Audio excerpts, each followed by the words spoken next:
We are recording. Can everyone see my screen? Yep.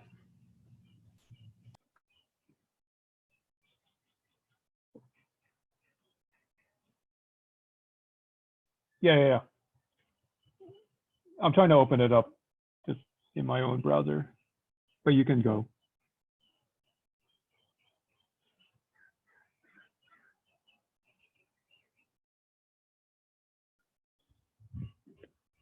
Okay. Hello. Zoom crashed on me there. Oh, really? Yeah. Let me try it one more time. Share. Share. And it crashed when I went into full screen mode. I'm going to try one more time, and if it crashes, then I'll stay out of full screen mode.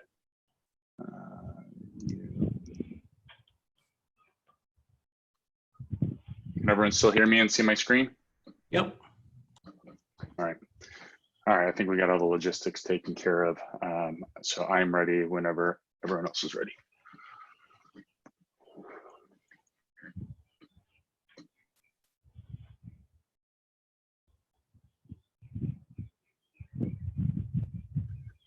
Bo, you think we're good to go, or do you want to hang tight just a little longer? I saw Nick was on here. Yep. Just wait one more minute. Okay.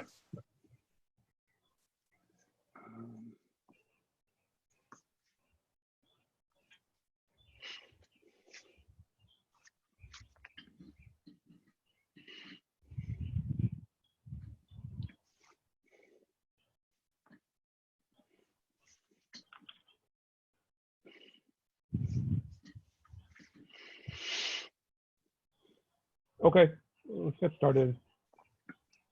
Cool. Rob, you want to let me know when we're recording?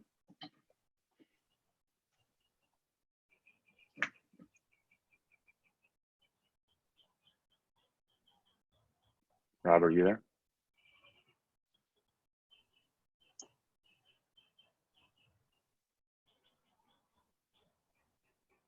Yeah. All right, let's go ahead and get the party started. So, I've kind of developed a few different ideas that I'm calling virtual hosts or a virtual host model. Some of this came from a PR that James Peach submitted a few weeks back, just along with some other ideas that have been bubbling around in my head over the last several weeks. Just to kind of make sure we have a foundation here, wanted to call out the definitions. Gateway class doesn't change, gateway doesn't change. You'll see now virtual hosts instead of a route, although the definition of a virtual host is very similar, almost identical to a route. There's also something called a TLSConfigRequest. This is a resource that defines requesting a TLS configuration to apply to a virtual host. And then one other definition that I wanted to make sure that I call out that's been introduced is a concept of a domain. Similar to a DNS domain, it defines a realm of administrative autonomy that's serviced by a gateway. And here are the key concepts that I'm introducing. The first one is gateway no longer specifies a route association. It's now reversed, and we no longer have a route, so it's a virtual host that specifies the gateway that it wishes to be hosted by. A gateway no longer specifies a listener TLS configuration. So upon approval by cluster ops, a TLS configuration is bound or applied to a virtual host, and it's reflected in status of that virtual host. A gateway can restrict virtual host bindings based on namespace. It's kind of a concept that we can evolve from there, but I think, at first, being able to restrict virtual host bindings based on namespace could provide value. And then again, with the Yeah, this is interesting because I think we had use cases in both sides. So it may still be valuable in terms of referencing and the RBAC model that you actually have to have a way to specify a relationship from gateway to route. Because at least meeting with folks, we wrote down a couple of use cases where, so I see that this one you basically pick the upwards path, which Yes. I think looks for some of the workflows, but then there are other workflows where you want the downward path.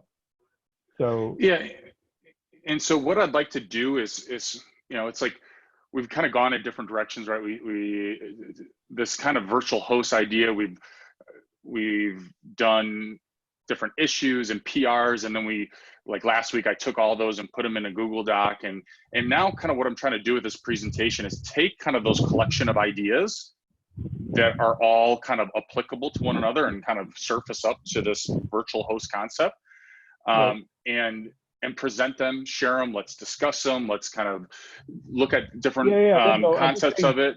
This is interesting.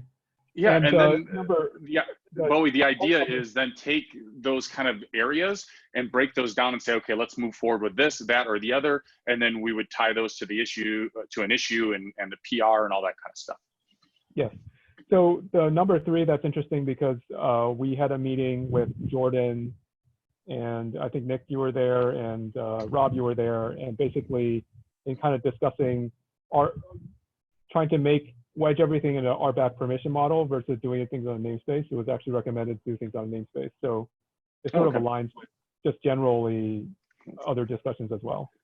Yeah, Rob, and what I'm going to get to is kind of a sample workflow because I just tried to put myself, okay, day-to-day operations, what is this like, right? And one of the things I thought is like, okay, if we've got, there's, in my mind, there's going to be less gateways and virtual hosts. And imagine always having the cluster operator add the virtual host to the gateway. Well, if we flip it around and say, well, there's going to be less association of a virtual host to a gateway. And maybe that makes sense. And again, I illustrated in kind of an example detailed workflow that I look forward to getting everyone's feedback on. Okay. This is just kind of a visual representation of the model, right? We know gateways are part of a gateway class, right? And here I represent multiple gateways that have similar responsibilities, similar configurations are part of the same gateway class, and then there's that relationship between the gateways and the virtual host. And you see here, wow, well, this looks a little different, right? The virtual host. Right? If we think of virtualizing a host, right? A host can deal with all sorts of type of protocols and traffic. And then we want that virtual host to act upon that traffic, right? If it's HTTP traffic, all right, well, here's some rules to do something with that. Same with TLS, same with TCP. And we all, in this example, it's those rules are referencing a service, but this could be really any in-cluster object. And again, I just want to have kind of a visual representation of the model. And here's right. How do these different? One question is that when you do it this way, there's an advantage in that you just have one object type. There's a disadvantage in that you kind of have to. It's basically a union type. It also is given the way Go type works, it's going to be a closed type. So you can't, for example, support something easily that doesn't exist here. And necessarily we would need to be all encompassing when we go and define each of these, what I guess those were used to be routes. Right, and I know it's something we discussed in the past where we would have like route rules and then type of rules, and that's kind of the union type, right? Is a type HTTP? Is it type TLS? Is it type TCP? Is that kind of what you're getting at? Yeah, I'm wondering how different that is. Is the key difference simply putting it into a single type, or is there more to this? So there's multiple types, and do me a favor and just kind of hold on to that. A few slides down the way, you're going to see detailed examples, and because I was thinking about you bringing up that concern in the past when we touched on the subject, and I think I worked around it, but if I didn't, then I would definitely like to be aware of that. So again, just a visual representation of conceptually what I'm thinking here. And this is how these different objects refer to one another. We already know gateway class references the parameters via CRD, gateway references gateway class. Difference here is now virtual host in spec is referencing a gateway that it wants to attach to. And then you see status kind of has arrows in both directions, where I think it makes sense from a virtual host standpoint. We look at status, we want to see what gateway, is it attached to the gateway, or was there some kind of problem attaching to that gateway? Let's reflect that in status. Same with vice versa. Gateway, we would want to see all the virtual hosts that are attached to that gateway. And then the other new part, this TLS config request, this object we create, we specify, here's a TLS config that I want, here's the virtual host that I want to associate this TLS config to. And you see that it's not part of virtual host, it's not part of gateway. And I'll get into the details why I am presenting this model. But again, you see that on the status side of a TLS config request, within the virtual host, we're able to see from a status standpoint the TLS configs that are applied to the virtual host. The gateway class resource, go ahead. Sorry, I see. So virtual host doesn't actually have a reference to TLS config request. I'm just going off of the arrows here. Right now, the way that I've spec'd it out, I don't. So, okay. And again, we're going to dive down into this this object in more detail and actually go through an example workflow. So I would say just kind of digest. Let me just walk through this. I'm trying to start the directions of the arrows. Okay. Yeah. So in the config TLS config request, very simply, we're saying, hey, here's a TLS config I want, like the cert, the cipher suite, blah, blah, blah. And here's the virtual host that I want to attach it to. Interesting. Okay.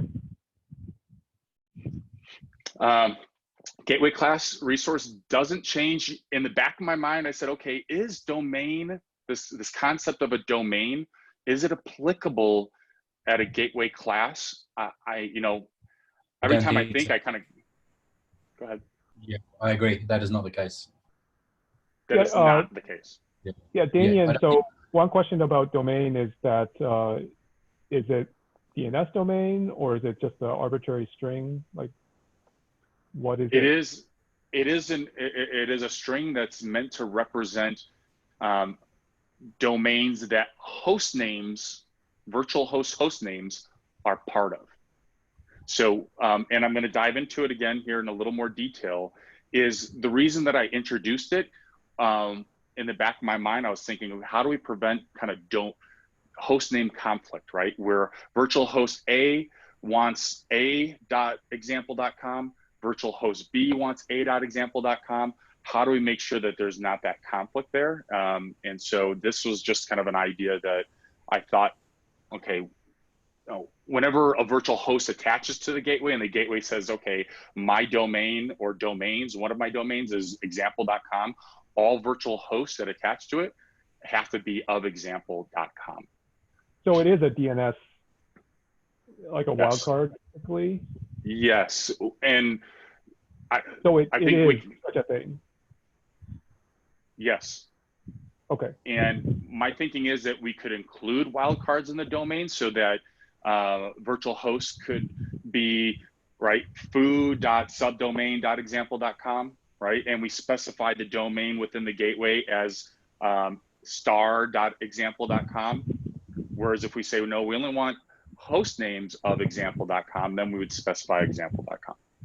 I have a question. How do you take care of conflict here? So my thinking is, go ahead. Let you like say which ones are admissible, but how do you ensure no duplication? So my thinking is if I create, so if gateway here is example.com domain and virtual host here is foo.example.com, we're good to go, right? There's no conflict. The new virtual host comes around and says, well, no, I want foo.example.com. Gateway essentially does not allow that virtual host to bind to it. And the status of that virtual host would reflect, non-unique, the status would be unavailable, message would be non-unique host name or something along those lines. How is, it seems like those two are orthogonal, because let's say your domain was star, you would still have this. I think that it feels to me, Daniel, like you're designing this one for for a very good use case, which is the cluster admin has tight control over it. Has tight control. So and I'm using cluster admin to mean the person responsible for the gateway, not the higher up one. This is similar to what we did with HTTP proxy, and we had a similar problem. So I do have plenty of thoughts about this. I actually got to duck out early, so but can we like scoot through this a little quickly? Because and I think I should be able to talk a little bit about this quickly before I got to go. Okay, yeah, Nick, we are recording this, and I want everyone feedback and all that good stuff. So, but yeah, I appreciate it. So, we've been talking about domain, again, just kind of a mechanism, as I mentioned here, trying to prevent that host name collision. Let's see, we already talked about, using namespaces to prevent, virtual host bindings from a namespace standpoint. You see here, TCP is only supported listener protocol. What I was thinking here with protocol, TCP or UDP, if we want to in the future support UDP load balancing per se. And again, we're not associating a route from the gateway, but based on feedback that we could change that as well. So yeah, I just to be clear, like I don't quite understand how number 2 works, but we can talk about it offline.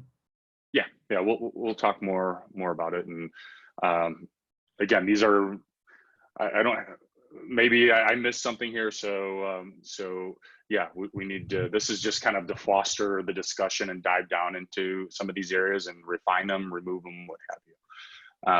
But the virtual host here, you see kind of an example virtual host in the right-hand side. Right, so it binds to a gateway.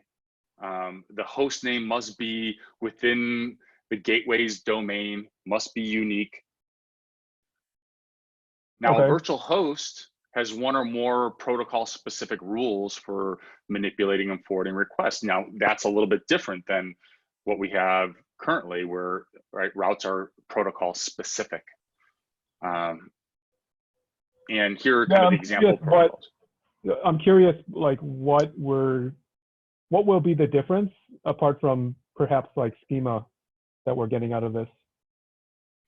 So TLS match is going to be much more restrictive. Let's say we could do a SNI match, right? And so by default, TLS SNI match would use the one of the host names, or we could use a match SNI and call out a specific host name, or if there's some other if the SNI differs from the actual host name.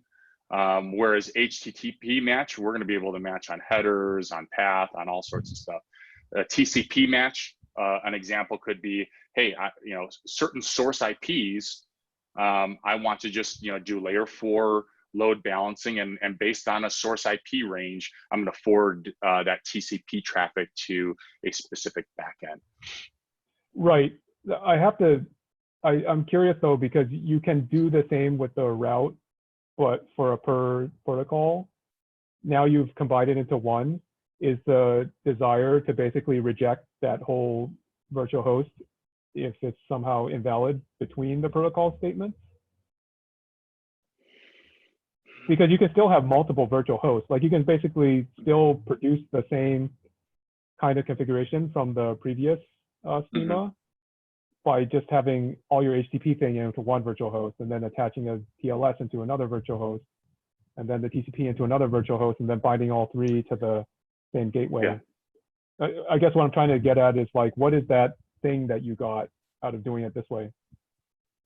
I think it's, from my perspective, it was kind of starting with the idea that a virtual host, I equate that to like a normal host, and that a normal host can deal with different protocols.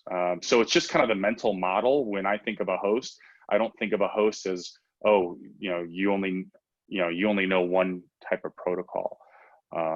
And so that was kind of my thinking for organizing or structuring the data this way, is just from the mental model of kind of a host to a virtual host.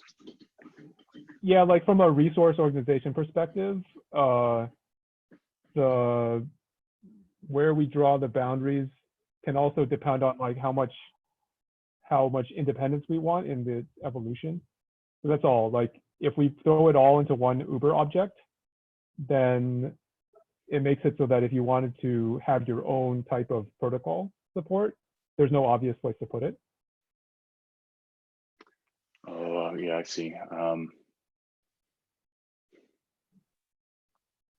So we can move on because Yeah. you have to. Yeah. So. Yeah, let's talk more about It'll it. be the later bits that are the illustrated bits, I think. Yeah, so I mean, here's kind of what it looks like. I when kind of we want to get to collect the them. TLS binding because that one is the new thing, isn't it? Yeah, and here's the example for you, right? So, we've got the gateway foo, right? All our different listeners and the domains that it's authoritative for, right? We've got the virtual host foo bar, right? And you see that it's referencing the foo gateway. And it has a host name of foo.example.com. We're not going to have an issue with that because it's referencing gateway foo, and it's a host name within the domain of gateway foo. And then for TLS, we say, all right, for any type of TLS traffic, match config my TLS, right? Which is a reference to the TLS config request object. I see. So I'm just thinking through so this is a different object. For example, there is no, in the virtual host, how do I know that this TLS config exists? I just know it implicitly. Right, as a developer, I would go ahead and, depending on how my enterprise is organized, right? If TLS management is a responsibility of cluster ops, so maybe cluster ops is responsible for creating it, or I create it as a developer, right? And I reference it, but what I would see in my virtual host is I would see that the virtual host for TLS is basically not bound, or whatever kind of status message we want to surface that says, hey, this TLS config request has yet to be approved. And so your TLS, everything within TLS here is, not functioning or is not bound to the virtual host, right? And then as soon as it's request, interesting. I see. So who, in your first example, who creates the TLS config request? Or is it always the developer? Like the person who's writing the virtual host will also write the TLS config request? Or is it someone else could potentially be doing it? It could be SecOps, could be cluster ops, could be a developer, right? And so I think the key with this request is that when it's not directly bound to a gateway or directly bound to a router virtual host, but it's a separate object, we can now put workflows in that support these different use cases, right? Because if we say TLS is part of the gateway, then we know that the developers can't configure TLS, right? In this example, if we say, okay, developers are allowed to create the request, they go ahead and say, okay, here's the certificate, here's all the configuration, and then I'm going to reference it. But until it gets approved by cluster ops, the TLS, all this TLS stuff within the virtual host is not bound, right? And I'm going to walk through the details of kind of an example workflow, so you could kind of see what I'm talking about in more detail. Yeah, one thing that would be in my mind is that if you are allowing the developers to mess with the TLS, is it so bad to separate them from the gateway? But that's just a general question in my mind. Like, would there be a situation where we would necessarily want to separate the permissions on modifying and dealing with the gateway versus just the TLS piece of it? You get what I'm saying? Like the reason we split it was we wanted to have that separation, but we should, maybe your workflow will answer this question, but like why not just give them access to the gateway? Right, because so a couple thoughts is here, right? This model, I'm providing flexibility for different kinds of workflows, okay? Mm-hmm. And if my enterprise says, yep, developers are allowed to create requests, then my RBAC rule for developers, I'm going to allow create, read, update, blah blah blah, the TLS config request, right? And in that model, it's like, well, why not just put that as part of the virtual host? Well, by keeping it separate, is I can still have some type of control over TLS settings without having to letting the developer change, routing rules, for example, right? But maybe in a different workflow example, I say, no, developers can view, but it's view a TLS config request, but they're not allowed to create them because we have a corporate standard that comes from SecOps that says no self-signed certificates, minimum TLS version of this and that. And to simplify that interaction between dev and ops, we're going to say that developers can only view these config requests so that, right, they could go ahead and say, well, okay, I see a bunch of different requests. Which one do I want to attach to my virtual host? And kind of inspect the different ones and say, oh, this is the one I want to attach. So again, kind of diving down into different types of use cases, but in general, my thinking was, yeah, I've thought about it, and it's like, I feel like the only way that we can make TLS configuration management flexible enough is by having some type of resource. And there's some details I'd like to kind of share about the TLS config request that I think are very interesting as well. Yeah, I'm curious, why not, for example, let the developer mess with the gateway and then merge it from the TLS config to the gateway? My thinking is if we do that, then to me, a couple things is we might as well just go back to a single resource model. And then secondly is if we do that, then now that developer has full control over a gateway. And what if we don't want a developer to add another listener, add more domains, along with any other kind of properties that we add to a gateway in the future? So this kind of limits that scope to just the TLS configuration. Yeah, it might be, okay. We have to work out kind of what the atomic pieces are, but probably you'll answer that question when you go through the workflow. Yeah. And again, I mean, this is just, I feel like I've gotten to the point where I'm like, okay, I've really thought through these different ideas. I formulated them, gone through different use cases, and organize the information and share it with everyone. And let's, is this something that we can say, wow, this makes sense, that makes sense, or let's pick it apart, whatever it might be. But that's kind of what the purpose of this presentation's for, right? Right. So VirtualHost, now VirtualHost supports HTTP rules.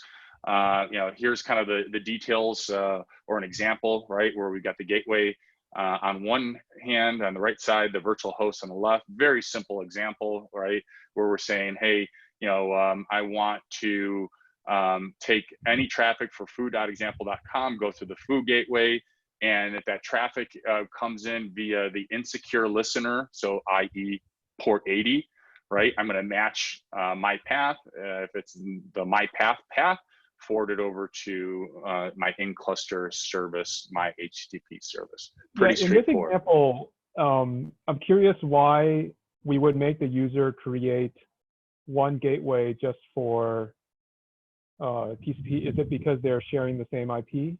Is that the idea? because you have a TCP app as well. So the idea would be that to somehow map so that they would have the same zip or something, or that's why. Well, I think it's because I use this kind of same example for a few different use cases. So for this particular slide, you could, I mean, nothing's using the secure, right? This virtual host isn't using the secure, right? If, for example, if a request comes in for foo.example.com and it's over TLS, well, foo.example.com doesn't know what to do with TLS. So that handshake's never going to be established, right? So really, in reality, like if anything comes in via just plain TCP on this port, I have no TCP rule here. So it's going to be dropped. So in reality, this is the only listener that's being used by this virtual host. But I think to your question, I use these same listeners for other examples throughout the presentation. Yeah, I wasn't sure it was like a meaningful thing, or maybe it was just for your example. Yeah, maybe for clarity, I should just get rid of the secure in my TCP app listeners, but that's a little bit of background. I think it does illustrate a good thing, though, that in sort of, there are actually a little bit of flexibility when people go to implement this, how to model it. And if we figure out like, hey, it's recommended that typically people are going to do it one way or the other, we should figure out why and kind of make all this off and take guys towards that. But we can, please continue with your example. Yeah, and so to your point, right, same kind of example, but now we're saying this is TCP traffic, right? Right. So plain TCP comes in, hits the gateway on port 12345. The gateway says, oh, I'm listening on this port for plain TCP traffic. Mm-hmm. I have a virtual host. For TCP, what that host name means, is it just like a token? Like, why is that TCP foo.example.com? Because TCP doesn't have such a thing, I guess. Yeah. So one of the for it, I'm just curious what we would kind of like. Let's say what would be the comment string for host name with respect to TCP? Is it simply that, oh, it must match one of the domains in gateway? So it could be that. It could be that we don't even use host name, or what if we had a way to resolve the IP, the destination IP of this TCP frame? Yeah, that's where I would see it, is that it is for external integration as sort of a token that could be consumed. We should, for example, external DNS. But we just have to make sure that it is still sensible, I guess. But I can see uses for it. I was just curious what you were thinking was. So that was kind of my thinking, is like, okay, either we use it to make sure that this virtual host, is from this domain. The other thing I was thinking, as you mentioned, was, well, what if we can actually resolve, right? And when we say, okay, although we can't see an HTTP header or don't have, an SNI server name to match on, there's still going to be a destination IP, right? And if that doesn't resolve to foo.example.com, do we consider that invalid, right? I just took note of it. Right. The one inconsistency is that for HTTP, you can check that the match rules will actually match that host name. But for TCP, you have no guarantee. And then if you're going to use the domains part of the gateway as a way to basically say, hey, this gateway can only serve this set of stuff, then that is less, like there's no connection there with the TCP. We'd have to think about how that fits in with how like external DNS would read it, and maybe we can make some guarantees there. So that is kind of sort of my question about this one. All right. And I may circle back around with you. Did you get that? Because if you're using on the gateway, you're using the list of domains as like, hey, I'm going to restrict this gateway to this set of domains. When you attach a virtual host and that virtual host is a HTTP virtual host, that host name actually has a meaning because you can, for example, enforce that that given virtual host is self-consistent with its host name, right? You can't just put you can't just put an arbitrary thing in there. Right. But for protocols like TCP, that has no meaning because you can't really check that. So someone could just write foo.example.com just to make it line up and then attach themselves to that gateway. So in some sense, that domains on that gateway is not, for some protocols might not be enforcing anything. It's just a way to kind of match things up slightly, which is from a semantics standpoint, a little bit like not consistent, but I think we can keep on figuring out what you would be doing with that host name, and maybe that makes it sort of like a consistent story there. Okay. Did that make sense? Yeah, I think I'm following you, and I'd like to continue that discussion going forward for sure. Yeah, it's like basically on gateway you have domains. Domains is, as you said, a restriction. What does that mean with respect to the virtual host that you can attach to the gateway? You get what I'm saying? Yeah, like and my thinking was that host names need to be within the domain of the gateway that they attach to. Correct, but for TCP, you basically put a phony thing there, and then. But what if it wasn't phony? What if it wasn't phony though? And we're saying that there's all sorts of destinations that are hitting the gateway, opaque TCP traffic on port 1, 2, 3, 4, 5, and there is a destination that's IP. What I want to unroll there is that if you are declaring that this virtual host is this specific domain and you have a match there, then what we're actually saying is that it's not that that virtual host is self-consistent, although we can check that, it's that an external integration potentially can make a guarantee on that relationship. You get what I'm saying? Yeah. All right, well, it's definitely obviously a topic that we need to. I think it's interesting because people have been asking about external domain and how that would work. We'd have to work through the details to see if this is something that makes sense for the workflows. But it would also motivate putting hostname for something like TCP, because ordinarily hostname and TCP is like kind of meaningless. Right. But in this example, it would have more meaning, or we would have a meaning. All right, a little more about the TLS config request. You know, and I already alluded to several of these bullets, right? So, you know, if TLS configuration is tied to either gateway or, you know, what used to be or currently a route, or what I'm proposing a virtual host, right? There's just that trust friction between ops and dev, right?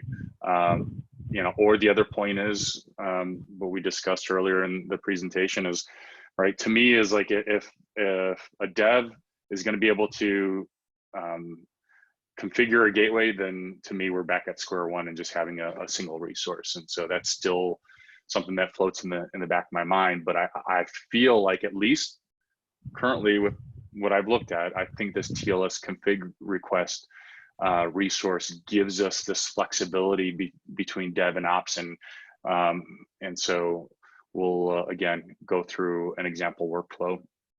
And one of the things I did is I looked at, you know, very similar TLS management model within Kubernetes. Okay, we're not talking about two different people like a developer or an operator, but we're talking two different components of the system, right? Is how do we create a cluster and make sure that Kubernetes can trust the API server, vice versa, and they can communicate. And so I looked at that and said, wow, you know, I feel like this could almost apply to what you know, the problem that we're having as well. Oh, interesting. CSR CSR and Actually, this is okay. Sorry, continue. I'm just So high level workflow, right? Hey, I'm infra ops. Nothing changes here. I create my gateway class. I create my CRD for the parameters of the gateway class. Cluster ops, right? I'm creating a gateway. Here in this example, I create multiple gateways, and you know, before I create those, I'm doing a read on gateway class and see gateway class foo bars exist. So in my gateways, I'm going to reference that class. High level workflow of a dev persona, right? I'm dev. I read. I do a read for all gateways. I see gateway foo and gateway bars out there. I'm going to create a virtual host called foo bar, and I want to go ahead and host this virtual host on one or more of those gateways that either foo or bar.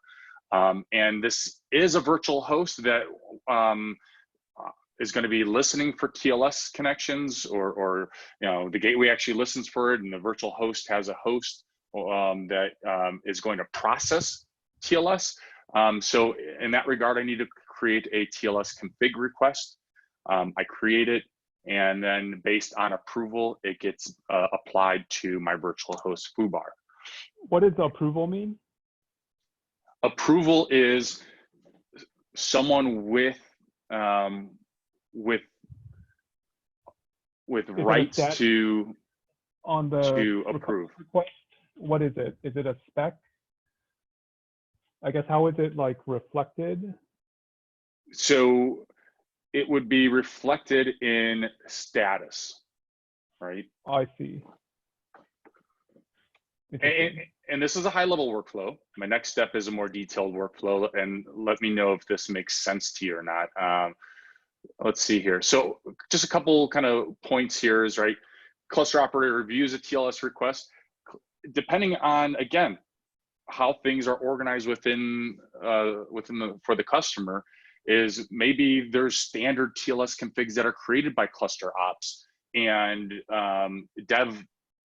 developers are just able to read and pick one of those and apply them to their virtual host. And I also talk about, tooling could be created to streamline the process, or maybe even we provide some capabilities within within service APIs for streamlining it, where we go ahead and say, okay, let's create a property of a gateway that has TLS config policy permissive or restrictive. And if it's permissive, we automatically approve TLS config requests from certain namespaces or something along those lines, right? Sure. And I'm going to go through the kind of the manual process of approving and denying or so forth. But there could be other tooling that maybe implementers also provide.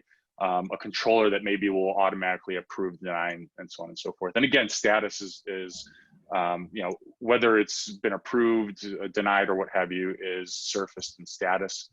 So let's go through a more detailed example, right? So I'm infra ops. I create my gateway class along with the CRD or the custom resource for what I'm referencing within my gateway class for the parameters, right?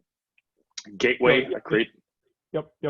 Yes. Cluster ops. Sorry. Now I'm cluster ops, right? I go ahead and I did a kubectl get gateway classes. I see ones out there. Okay, great. I'm going to go ahead now and create my gateway. And I accidentally forgot to put class and reference the gateway class. So I'll update this slide with that. And now I'm the developer, right?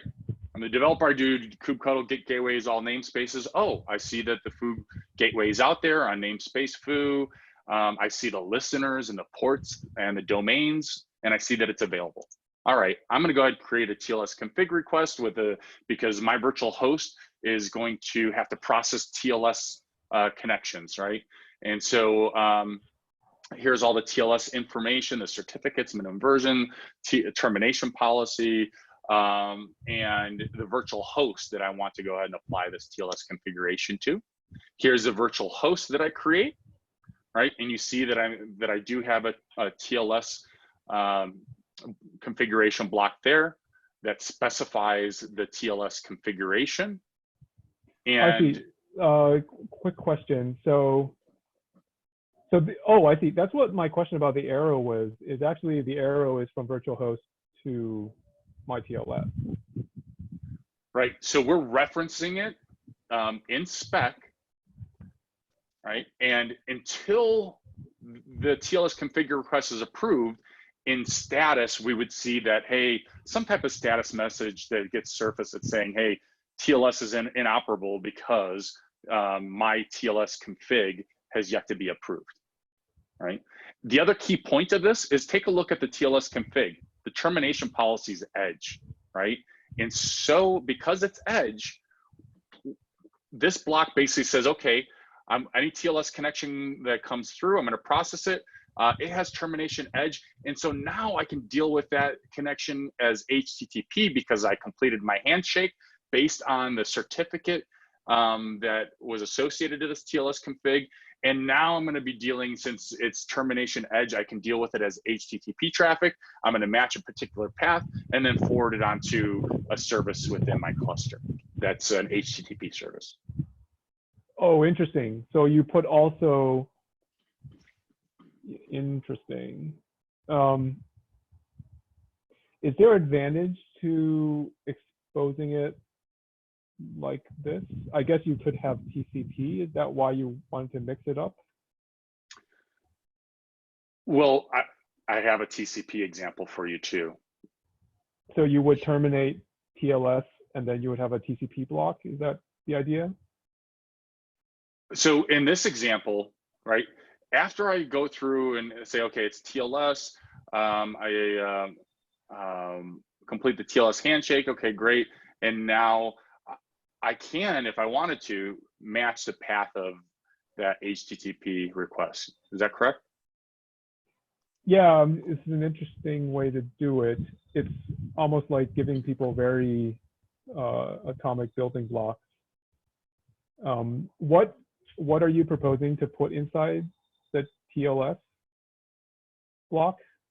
So that's going to depend on, are we terminating it at the edge or is it a pass through, right? So let's say this was passed through, and I have some examples here that maybe, so if this was passed through, then we're basically saying, okay, there is no HTTP block for this traffic because it's going to be passed through as TLS all the way to the back end. So there's very limited things I can do with it. So within this TLS block, the matches that I can do are very minimal, right?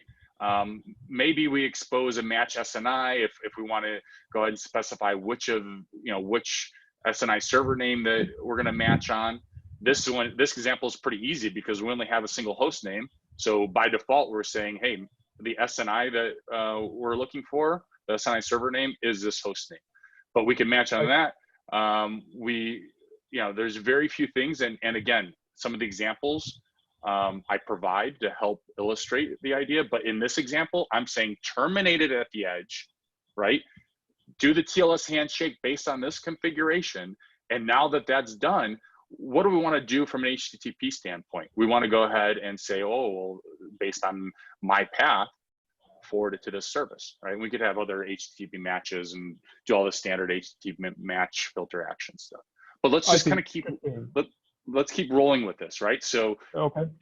All right, so the dev persona, right? We create this virtual host, and now the dev's like, okay, goes on lunch break and says, all right, waiting for cluster ops to do their thing, right? Well, while I was on lunch break, cluster ops went ahead and said, kubectl, TLS, kubectl, get, TLS configs, all namespaces. Oh, I see that there's one that exists. Let me look at it. Oh, it doesn't have a self-signed certificate. Check. So it matches our security policy from a corporate standpoint. It's using the right ciphers, the right minimum TLS version. I'm going to approve this TLS configuration. Or I looked at it. It's a self-signed certificate. I'm going to deny it. So question, you're basically using the kubelet certificate flow here. Is that kind of modeling? Right. This is where I'm getting that. Yeah. Okay. I see. Interesting. Okay. Yeah, I'm curious. This is an interesting way to approach it, is to kind of have the layers of protocols. in your setup, let's say you were doing TLS termination, but TCP on the back end, would that come out as TLS:match config and then forward to?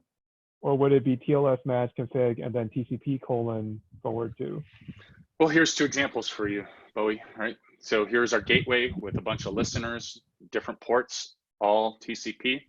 We've got our TLS config request, okay? Let's say it's already been approved, right? And you see that we've got a single virtual host that's attached to this gateway over here. Sure. And it's the virtual host has a single host name. Right. And we're saying, okay, when TLS comes through, we're going to match this my TLS config, right? So the certificates, we're going to use a certificate. We're going to use all these TLS settings here. We're going to say, hey, match listener foo.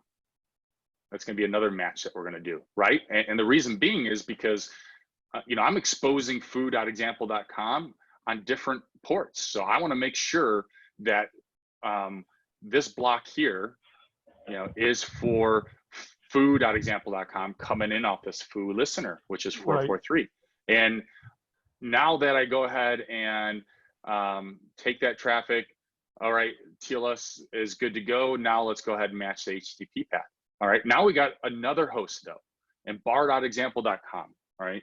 And again, it's TLS, but it's TCP within TLS, right? So we're using the same TLS config. Why? Because all these other settings are the same. And let's say this certificate is a wildcard certificate for both bar, for star.example.com, right?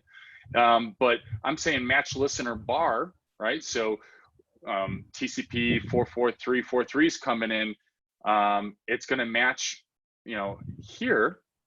And then I'm going to say, hey, what's the source IP?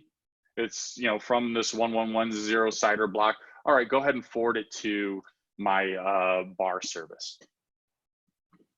Right, I see. So you would still have the TCP, after unwrapping the TLS, you would have something else that, like the protocol that's on top of TLS, basically.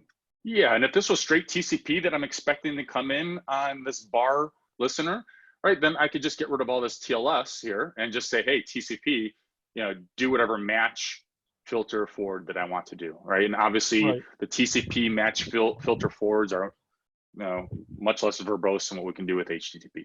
Right? Yeah, I'm just thinking like TLS is so ubiquitous that maybe it's worthwhile baking it into this level. Could we run into any issues, for example, with Quick? Probably not. You could do a little bit of investigation for HTTP3. Okay, and I just kind of jumped to this slide here because of your question. So, right, so just to kind of step back again, right? I came back from lunch, cluster ops approved me instead of denying me since I didn't use a self-signed cert, right? And now I say, okay, did Roger over in cluster ops do what he said he was going to do? I knew that I didn't use a self-signed certificate, so let me check the status of foobar virtual host. Yay, the TLS config has been approved. So I know that I can now process TLS connections for this virtual host. So it's a requirement for the implementation to maintain a database outside of Kubernetes as to the approval process of the certificate. Because the status for a Kubernetes object, you can, the sort of litmus test is that you can delete all the status and it has to be repopulatable.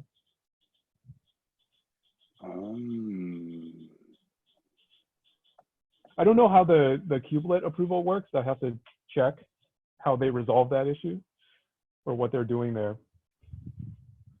Yeah, and by no means, like, I mean, this is, again, I kind of took the example workflow from the kubelet stuff and said, wow, I think this can apply. I probably need to look into it more in more detail and see, well, how do they get over the challenge that you just presented?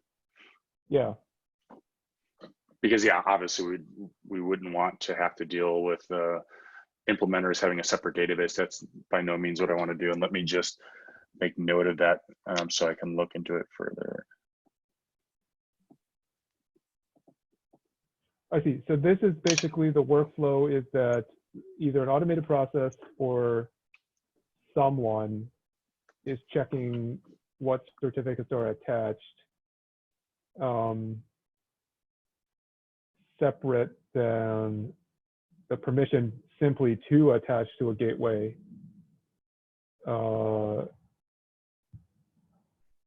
Because we want to,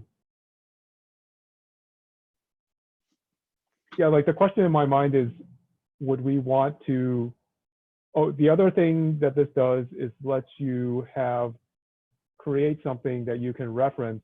Sorry, the higher permission person can create something that can be referenced, but you may not have permission to create it from a referencer perspective. Yes. Okay. Interesting. Right, because I mean we've got different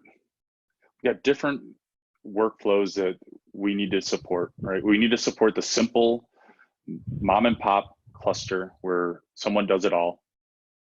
We need to support kind of that mid-level where, hey, we got cluster ops dealing with gateway, devs dealing with with virtual hosts, and depending on their policy, they say, developers, you manage TLS. Well, we can do that, right? Oh, nope. In this scenario, it's cluster ops that manages TLS. Well, we can do that, right? And even be more detailed, like who can view and who can create. And so it just kind of kept coming back of like, okay, I just feel like we need a separate resource to wrap TLS config. And then we need some type of approval, request, response, right. How do we support that workflow between the different personas?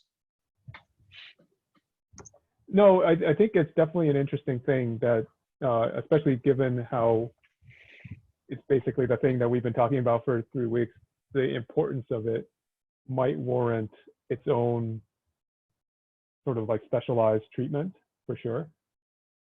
Interesting. Maybe I stop here and for those that are interested, like there's different kind of two different implementation options. And if let me just kind of get out of here. Yeah, so I've got a handful of slides on each implementation option. And then if we jump over to kind of FAQs, these are just sort of kind of questions that I was asking myself, and then just like some ideas for next steps, right? Let's digest, review, comment. Everyone should be able to comment on the slides, resolve questions. There are some questions that, that are in the back of my mind as I put this together. And then Bowie, as I mentioned, at the beginning of the presentation is, we then get this to a point where we say, wow, this is, we want to carry this forward. It's now been cleaned up, changed, whatever we say. Now let's kind of move it forward and break those major pieces down into, issues or attach the different areas to issues that are already created. Submit PRs to start implementing the changes, updating any docs, any of that kind of stuff. Yeah, and I then think just it makes, the reference. Yeah. Yeah, let me chew on this. This is a big proposal, Daniel. Oh no, exactly. And I really wanted to go through it today, and my thought is, yeah, let's just see where we go with it. And yeah, the idea of separating out the TLS approval is an interesting one. I think we might want to think about whether or not we need the union type versus the separate types. That one is sort of more schematic discussion. I think this does solve a couple of the problems, and then we should think about how what the meaning of domain is, what we can pin down as to the meaning and like the permissions model, I guess. So one of the updates to give you, since you weren't on the call with Jordan, is like basically there's RBAC and then there's namespace selectors. And it seems like a lot of the permissions should actually be based off of namespace selectors for reference-based. It's for like governing references. Like I can reference you, you can reference who. And then RBAC obviously is the mechanism for like who can create something. So those are actually two different permission models that it looks like you're already using it. We just got more clarity that those were like the recommended paths in a lot of the APIs that we've seen. Yeah, and what was the name of the first permissions model? It's can you reference this object or not? What did you call it? It's just like doing it based on a namespace. So either a namespace selector or an explicit list of namespaces. Okay. I don't think there's actually like a name, but it's basically being used by a couple of APIs already. So the sort of the drawbacks of it are like known. Okay, cool. I think we're over time. Thanks a lot. This is a huge presentation. Yeah, it just kept going and going and going. So I appreciate everyone's time. I didn't mean to monopolize the whole meeting. And I will actually be out tomorrow and Friday, so that should give everyone time to digest. And I'm going to try to join the call tomorrow in case we do come back to this with any more discussion. But if not, I'll make sure that circle back with anyone that wants to talk more. Okay, cool. All right, Bob, I think we can. Perfect. Thanks, everyone. Thank you.